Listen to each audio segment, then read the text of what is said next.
السلام علیکم دوستوں، غزہ کی صورتحال پھر سے خراب تر ہوتی جا رہی ہے۔ قطر میں عرب ممالک اور ترکی پھر سے جمع ہو رہے ہیں تاکہ غزہ میں پھر سے جنگ بندی کروائی جائے۔ پاکستان اس سارے سینیریو سے غائب ہے اور یہ تصویر اس بات کا ثبوت ہے۔ مودی تمام عرب ممالک کو اپنے پیچھے گھما رہا ہے اور پاکستان کے پپٹ وزیر اعظم کو عربوں نے ایک کنارے سے لگا دیا ہے، اور بلیو کریں موجودہ رجیم اس میں بھی خوش ہے کہ چلو ہمیں دعوت تو دے دیتے ہیں۔ خیر، رحیل شریف اور باقیوں کے لیے غزہ سے ایک ماہ کا پیغام ہے، وہ آپ کے سامنے رکھیں گے۔ پھر اعتزاز احسن قمر باجوہ کو بری خبر سنا رہے ہیں، اس پر بھی اہم ڈیٹیلز ہیں، اور سب سے اہم برطانوی ایکٹیوسٹ نے نواز شریف کو لے کر ایک سروے کروایا ہے۔ نتائج سن کر آپ بھی ہنس پڑیں گے اور نواز شریف کو مشورہ یہی دیں گے کہ وہ واپس لندن بھاگ جائیں۔ تو دوستو، یہ خاتون جس کی ویڈیو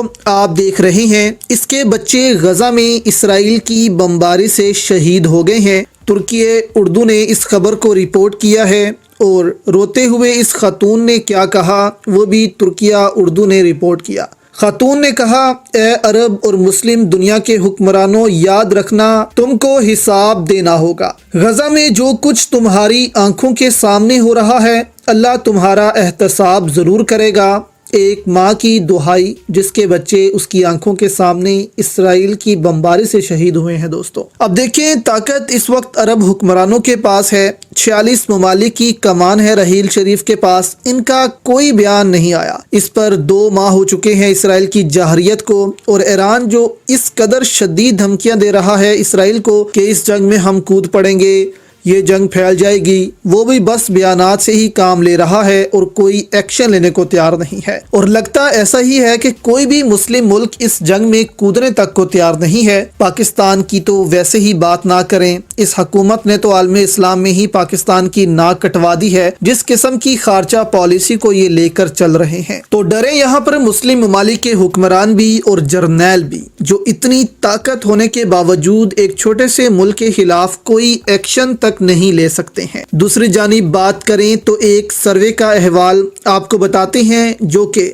جان برکس نے کیا، اور پوچھا لوگوں سے کہ دنیا کا سب سے کرپٹ لیڈر ان میں سے کون سا ہے۔ 4 نام دیے گئے: نواز شریف، روسی صدر پیوتن، سعودی عرب کے شاہ سلمان اور بھارت کے مودی۔ اب حیران کن طور پر دوستو، 21 گھنٹوں پر 31,000 ان کو ووٹ پڑے، اور 90% لوگوں نے نواز شریف کا نام لیا کہ یہ دنیا کا کرپٹ ترین لیڈر ہے۔ اس کے بعد تقریباً 2,41,000 ووٹ پڑے اس پول پر، اور یہ بند ہوا تو اس میں مودی 50% ووٹ لے کر دنیا کے کرپٹ ترین لیڈر قرار پائے، اور نواز شریف دوسرے نمبر پر آئے جن کو 47% ووٹ پڑے۔ یعنی اس میں بھارتیوں نے بھی حصہ لیا ہوگا، اور ان کو مودی زیادہ کرپٹ لگتے ہیں نواز شریف سے۔ لیکن پھر بھی شرم کی بات ہے کہ نواز شریف جیسے کرپٹ لیڈر کو اس ملک کی اسٹیبلشمنٹ پروٹیکٹ دے رہی ہے، اور ثابت کر رہی ہے کہ اس کے لیے کرپشن کوئی اہمیت نہیں رکھتی۔ بس اس ملک میں ایک پاپولر لیڈر کو ہم پروان نہیں چڑھنے دیں گے۔ دوسری جانب دوستو، عمران خان کے اعلان کے بعد کہ وہ اپنے سامنے گواہ کے طور پر قمر باجوہ اور ڈونلڈ لو کو بلائیں گے، اس بیان کے بعد حلقوں میں بے چینی سی پیدا ہو گئی ہے، اور فوری طور پر پیمرا سے کہا گیا ہے کہ عمران خان کے بیانات کو نہ چلایا جائے۔ ٹی وی پر اور اینکر سے ان بیانات پر پروگرام نہ کرنے کا بھی کہا گیا ہے کہ اینکرز خبردار رہیں، عمران خان کے بیانات پر پروگرامز نہ کریں۔ اب اعتزاز احسن نے بیان جاری کر کے اور زیادہ ڈرا دیا ہے قمر باجوہ کو۔ اعتزاز احسن نے کہا کہ نظر تو آ رہا ہے کہ یہ سائفر کیس میں عمران خان کو سزا دینے پر تلے ہوئے ہیں۔ سائفر کیس سب سے کمزور اور صفر کیس ہے۔ خط کا اصل مخاطب آرمی چیف تھے، یعنی کہ قمر باجوہ۔ اب اعتزاز احسن نے صاف کہا ہے کہ یہ تو صفر کیس ہے، ان کو سمجھ ہی نہیں آ رہی، اس خط میں عمران خان نے غداری نہیں کی بلکہ قمر باجوہ نے غداری کی ہے، اور قمر باجوہ نے اس سائفر پر عمل کیا